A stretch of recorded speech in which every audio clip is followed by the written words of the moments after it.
The series of events at Fatima has more to it than meets the eye. The very choice of place is not without significance. The link with Islam is there, for the name of one of the daughters of Muhammad is in there, Fatima. There is a prophecy that Our Lady one day will actually take care of the Muslims, and it is linked with the fact that they have some kind of awareness of her significance. Be that as it may, Fatima itself came at a moment of history when much was changing. It was during the whole movement of the Bolshevik Revolution, which led to great chunks of the world going towards communism.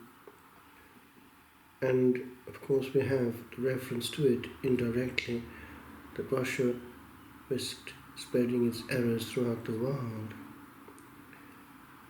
We have the question of wars.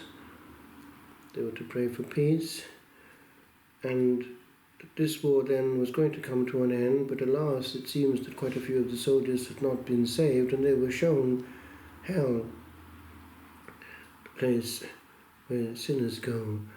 And to prevent that from happening, heaven wanted to establish, now what? First of all, this whole question of prayer and penance for sinners, making sacrifices. But then, for peace, we need to listen to this request specifically for devotion and indeed consecration to the Immaculate Heart of Mary. Now, as a result of this request, in Portugal itself, some years later, all the bishops of Portugal did make a specific consecration of Portugal to the Immaculate Heart, and they followed a strange phenomenon. The miracle is referred to. A phenomenal number of occasions, the protection of Portugal from involvement with either the Spanish Civil War or the Second World War, and a huge resurgence of faith, protection also from what could have been a communist revolution there.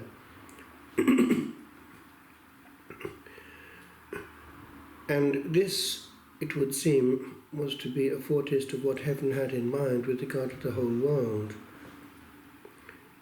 We do have that clause that eventually the consecration would be made, but it would be late.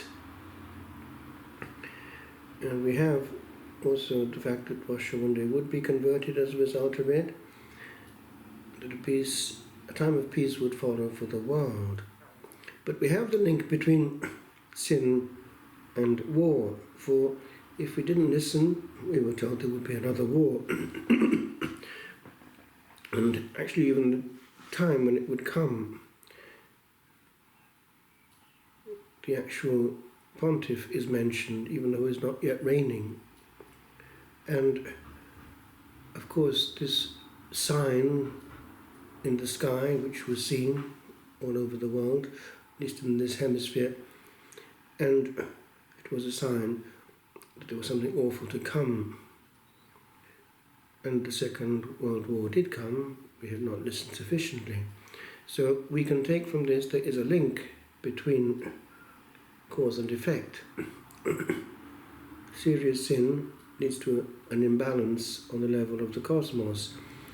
And therefore victim souls enter into it to re-establish the balance. And if they're lacking, for instance, if in monasteries penance is not happening and other things are happening in its place, then there is a danger that the tipping of the balance can go towards more catastrophes. And we are right now in danger of seeing that. It is interesting that there is this hesitation to talk about the full contents of the third secret. Apparently it was revealed in the year of the Jubilee, but experts believe that actually it was only the vision that was revealed, and that there is another envelope still in the Vatican department, in the personal apartment of the Pope, which has the words of Our Blessed Lady, because there are references to words earlier on. When St. John the 23rd read them and didn't want to make them known, at that time, he left it to his successor.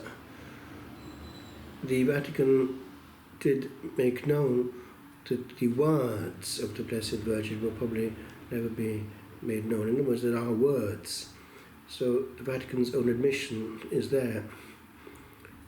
And in any case, the vision is illegible without words. We need an explanation. And we do know that Pius XII did send his own envoy, Spiegel, to investigate and talk to Sister Lucia way back in the 1950s. He wasn't able to reveal the content, but he was able to say that it was in 2 parts. And that a part of it did concern the Church. And it would seem that the faith of the Church is in question, because that comes through in the 4th memoir, where it is said, in Portugal, the dogma of the faith will always be preserved. What does that tell you? Well, heaven is speaking Catholic language, and I was reading all this when I was a Protestant, and it was interesting, because if that's the case, then heaven is saying, well, the true faith is the Catholic faith, and the dogma is that of the Church.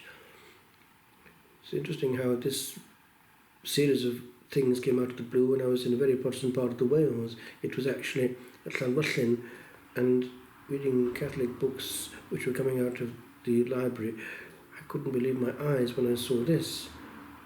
And also the whole question of the real presence was coming out at the same time, Bolsena and so on. This was Catholic language from heaven, the Lord indicating that the presence was real.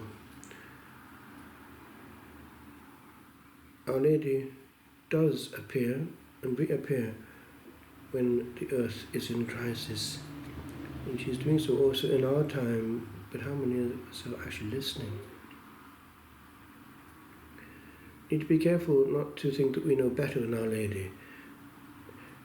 What she did ask for each time at Fatima was the Holy Rosary every day.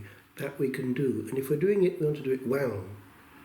If it's worth doing with the heart, because the Rosary has the advantage of being simple, and the mind can calmly be rocked in God and travel in prayer and meditation to heaven.